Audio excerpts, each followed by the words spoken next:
Hello, my name is Calvin Davis. I am a student at Grand Canyon University. As you all know, this is my first semester getting my master's in education, in secondary education with a concentration in English. I am doing my portion of my, I guess you call it my education philosophy. And so I have my three questions that I have to answer regarding my dispositions in education. The first question that I was asked, I have my questions over here. They said, what dispositions do you possess that you think will make you a successful teacher? Well, one of the first dispositions that I feel like I have that will make me a successful teacher is my sense of mentorship. My second one would be probably my sense of being able to build rapport with students. And my third one would be my sense of my ability to have balance. I feel as if I am a very balanced person when it comes to working with kids, because you have to learn how to give kids love as well as rebuke. You can't just give rebuke all the time and just focus on discipline kids. When children are in trouble, yes, that's when you redirect them and you correct them, and even discipline them and give them consequences. However, I also believe in positive reinforcement. When a child does something great, reward them. Number two, what dispositions do you need to work on before you enter the classroom as a first year teacher? Well, I'm already a first year teacher, but it was something that I had to work on before I came into the classroom was my sense of time management. I am a stickler, for being late. I usually be late all the time. And even now, with me being a first time teacher, I'm usually not late.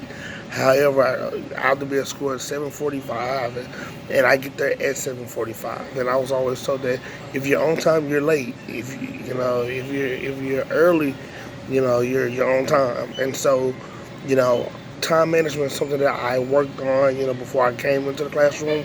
So I'm better, but I could be so much better than where I am now.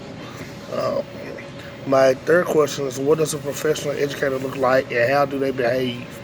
What standards guide their thinking and their actions? Well, a professional educator looks like someone who's timely, someone who's positive, someone who is open to newness, somebody who's open to change, someone who knows how to accept change, someone who knows how to accept differences. You have to be at a point where you understand that all of your children are not going to be the same. They have different backgrounds, they have different financial situations. You have children that you're going to come in contact with who have 504s or who have IEPs and disabilities. And you're going to have to know how to be able to educate all of those students without being biased. And that's one thing that I've learned or whatever, that a professional educator must be able to do. Be unbiased. A professional educator needs to know how to reach all the students in different ways. A professional educator needs to understand that everyone does not have the same learning style. You have audio learners, you have visual learners, you have kinesthetic learners. You have different people who with different learning styles. So you have to know, as a professional educator, you have to know how to reach those people with different learning styles, so no child gets left behind. What standard guides their thinking and their actions? I also look at that question as what motivates them.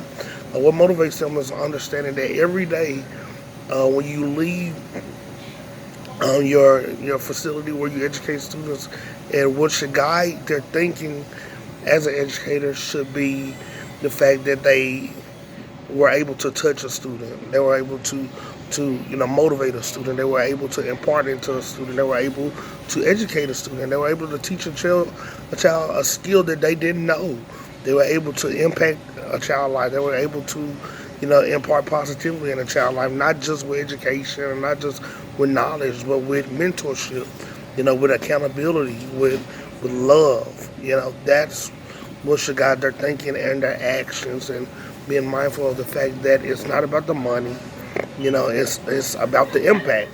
That's why we're educators. That's what should guide any educator. The fact that we're here to make an impact, and we're here to touch lives, and we're here to change lives. And like the saying says, sometimes the change that we want to see, it first begins with me. It first begins with us, the educators. Thank you.